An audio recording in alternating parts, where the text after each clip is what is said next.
Alright, yesterday this guy, he tried to get me to download something off of his thumb drive on my laptop, and I asked him to explain it, because I wasn't too thrilled about trying to just download something from a stranger from his thumb drive. This all happened at the library. Weird things always happen there. Well, he couldn't explain it. He said I'm not able to, but he said he wrote it all. He had something for me to read. And he wrote it all, and when I asked for him to explain it, he was like, "Oh, you're hard-headed, and you never let anybody teach you anything, and if you stay hard-headed like that, life gets harder for you," and all this stuff. And I totally agreed with him.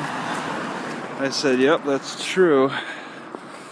And then he kind of said it was had to do with Yahweh or something, Yahweh. Yahweh, W-E-A-H, and I'm familiar with that stuff. Later, a few minutes later, he came by with some paperwork, and I guess that was the equivalent of what he wrote.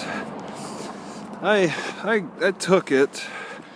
Later, I read it, and I was overwhelmed by the amount of words you could fit on one piece of paper.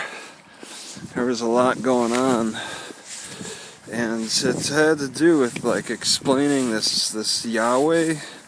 Now, from what I understand, it's how they used to pronounce Jesus' name back in the old times. Like, our pronunciation has changed since then. It's kind of like when the Spanish called Jesus Jesus instead. It's about changing up our language over time, and now we look at Yahweh as weird, as a weird way of referring to Jesus. And I mean, we have slang and all that. I could refer to a sparkler as a reference to God, and you know, if I say it enough times, people will start to get it.